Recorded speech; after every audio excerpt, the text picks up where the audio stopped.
ஜெர்மனியைச் சேர்ந்த மிகப்பெரிய பணக்காரர் ஆல்ஃபிரட் வண்டர்பில்ட். இவர் 1915ஆம் ஆண்டு RMS லுசித்தானியா என்ற சொகுசு கப்பலில் பயணம் செய்தார்.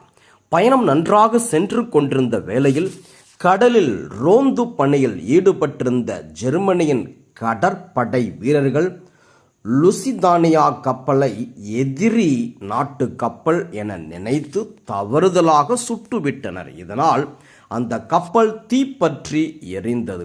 கப்பலில் பயணம் செய்த பயணிகள் யாவரும் உயிருக்காக போராடிய போது ஆல்ஃபிரட் வண்டர்பில்ட் அவர்களை உயிர் காக்கும் படகுகளில் ஏற்றி கரைக்கு அனுப்பி வைத்தார்.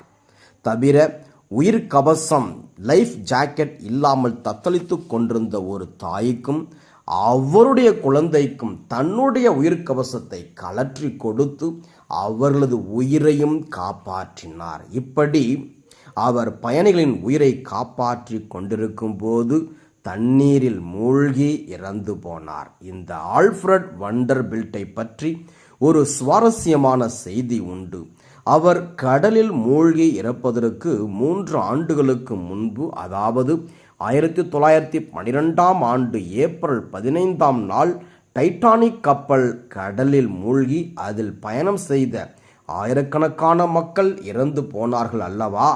அதில் அவரும் இறந்திருக்க வேண்டும். ஆனால் கடைசி நேரத்தில் தனது பயணத்தை ரத்து செய்ததால் அவர் உயிர் பிழைத்தார்.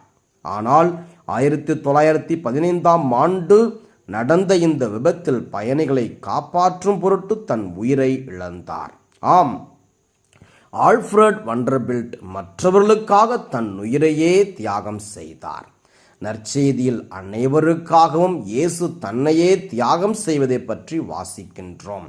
இயேசுவின் போதனையையும் அவருடைய செயல்களையும் பார்த்துவிட்டு பரிசேயர்களும் தலைமை குருக்களும் அவருக்கு எதிராக சூழ்ச்சி செய்தாலும் மக்களில் பலர் அவர் மீது நம்பிக்கை கொண்டார்கள். இவ்வாறு அவர் பலரது வீழ்ச்சிக்கும் எழுச்சிக்கும் காரணமாக இருந்தார். லூக்கா 2:34. இயேசு தன் நண்பரான லாசரை உயிர்த்தெழச் செய்த பிறகு பலரும் அவர் மீது நம்பிக்கை கொண்டார்கள். ஆனால் பரிசேயர்கள் மக்கள் இயேசுவின் மீது நம்பிக்கை கொண்டால் ரோமையர்கள் தங்கள் மீது படையெடுக்க கூடும் என்கிறார்கள். அப்போதுதான் தலைமை குருவாக இருந்த கயப்பா இனம் முழுவதும் அழிந்து போவதை விட ஒரு மனிதன் மட்டும் மக்களுக்காக இறப்பது நல்லது என்கிறான்.